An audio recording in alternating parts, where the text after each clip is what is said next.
There's a man sitting in a coffee shop right now who just turned 42. He's wearing the same brand of sneakers he wore at 25, drives a sensible sedan instead of the sports car he once promised himself, and his Instagram hasn't been updated in 6 months. By every cultural metric we've been taught to value, he's losing, but his net worth just crossed $700,000. Meanwhile, his 28-year-old barista, who has a degree from a better school, speaks 3 languages, and runs a side hustle selling digital templates, has $11,000 in savings and $60,000 in student debt. Something about the story we've been sold doesn't add up. The question isn't who's smarter or who works harder. The question is why the game is rigged in favor of the person who looks like they've already lost. We worship youth in this country like it's a religion. Billionaires in their 20s grace magazine covers. Influencers retire at 30. There's an entire industry built around the mythology that if you haven't made it by 25, you've already missed the boat. But when you actually look at the data on wealth accumulation, the story flips completely. The median net worth of someone in their 20s in America is around $8,000. By their 30s, it climbs to about $45,000.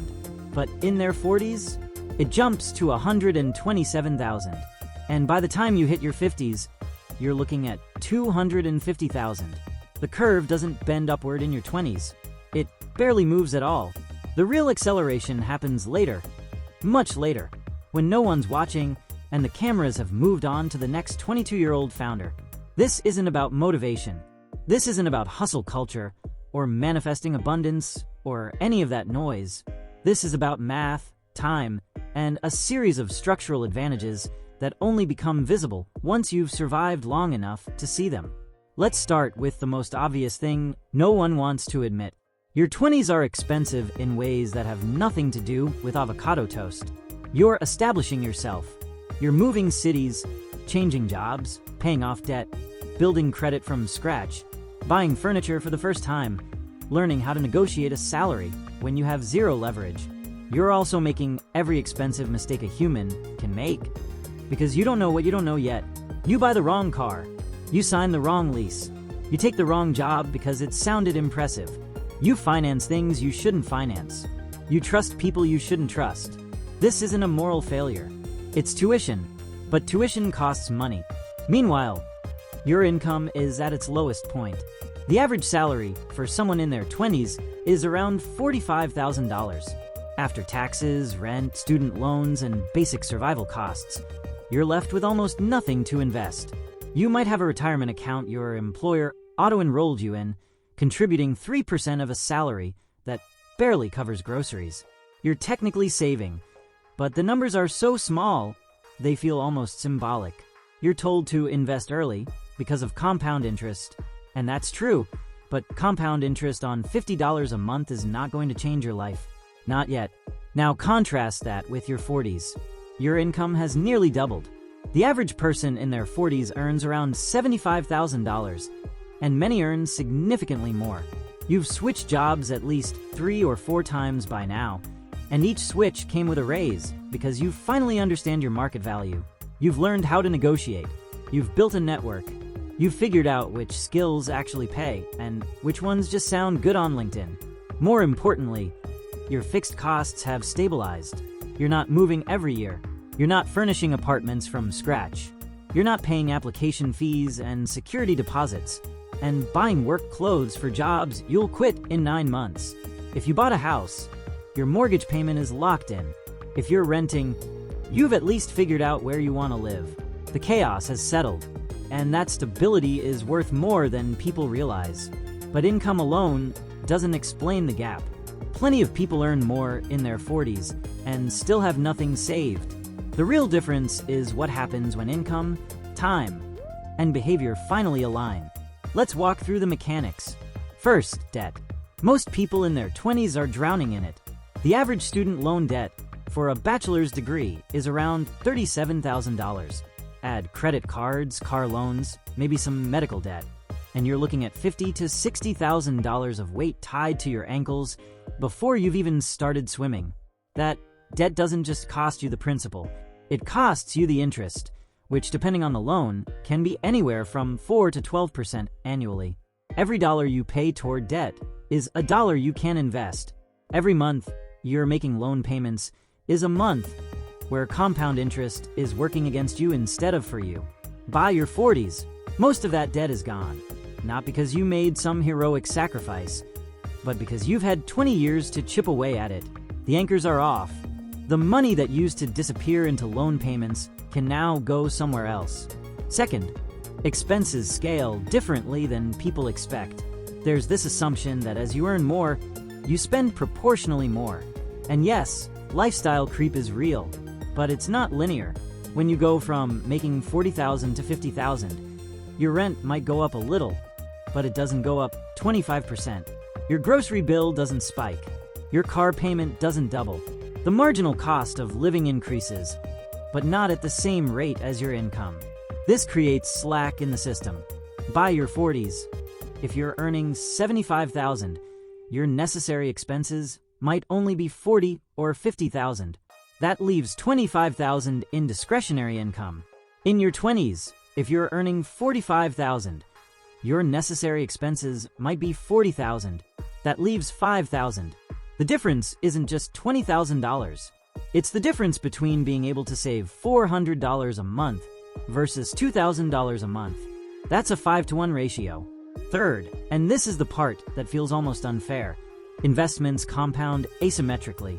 If you invest $10,000 at age 25 and it grows at 7% annually, it'll be worth $76,000 by the time you're 65. That sounds impressive.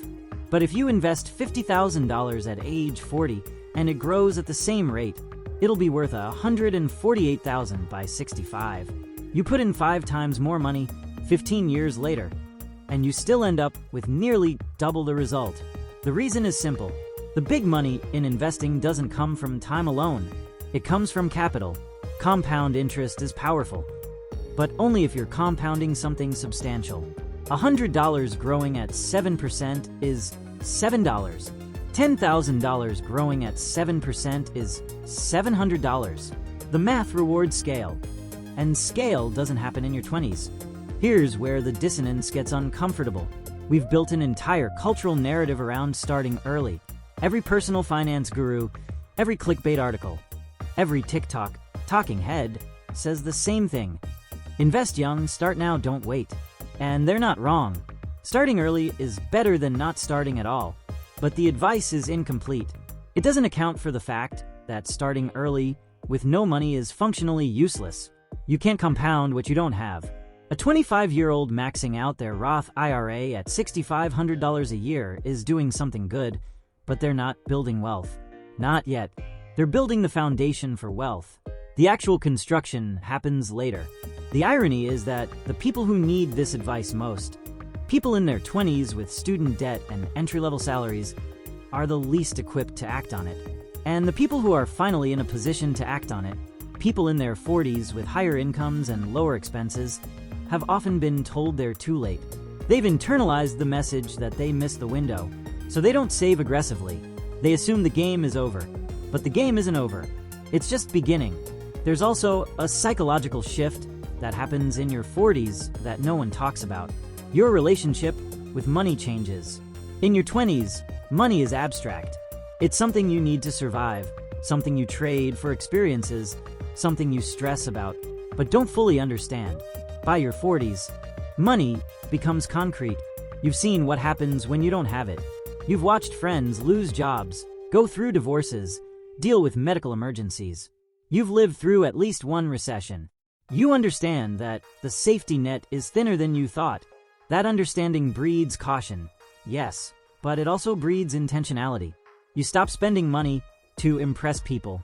You stop making decisions based on what looks good. You start making decisions based on what works. And that shift, that recalibration of priorities, is worth more than any interest rate.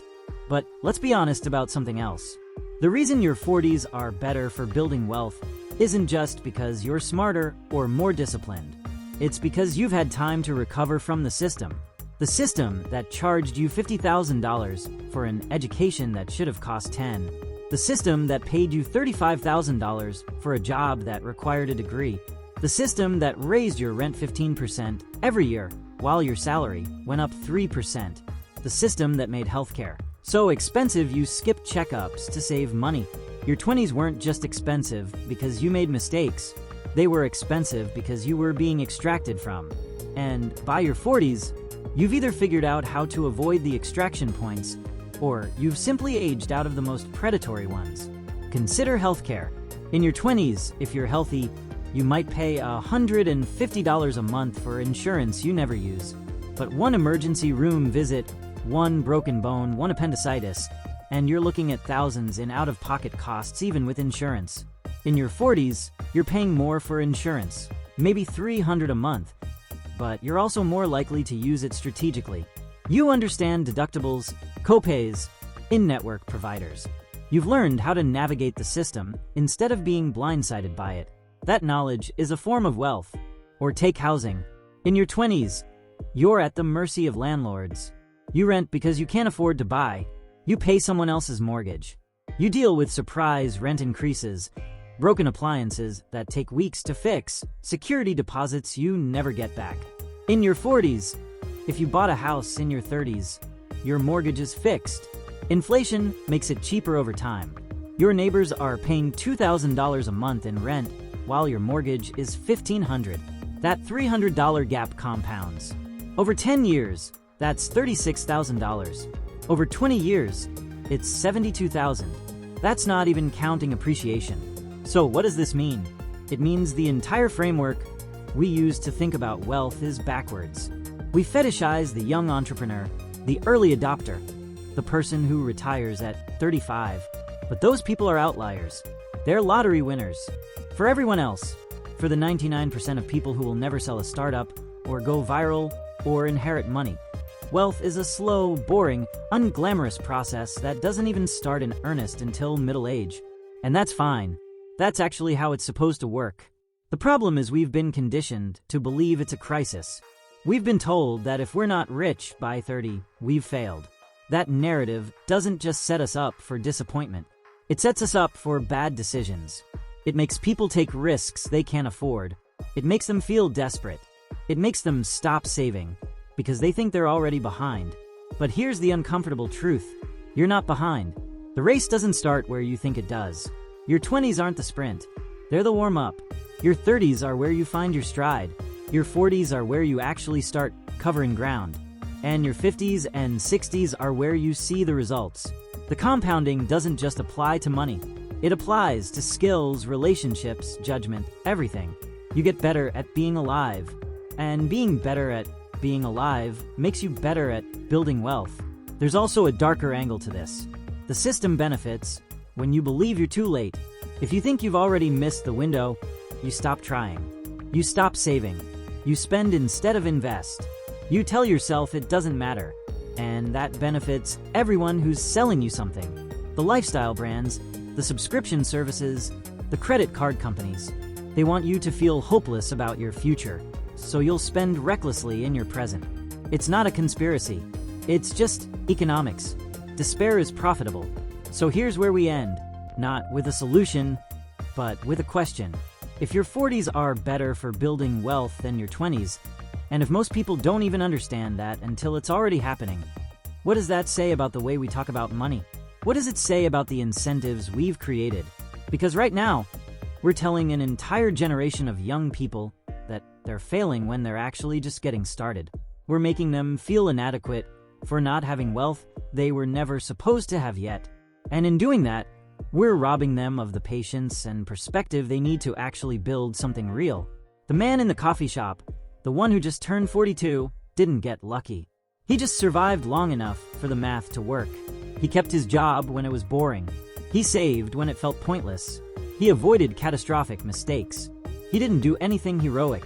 He just didn't quit. And 20 years later, the system that punished him in his 20s started rewarding him in his 40s. Not because it's fair, but because that's how it was designed.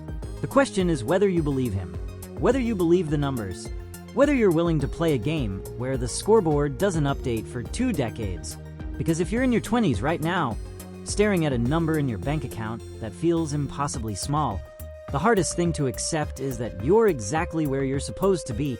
And the second hardest thing, that the person you're going to become in 20 years is depending on you to not give up.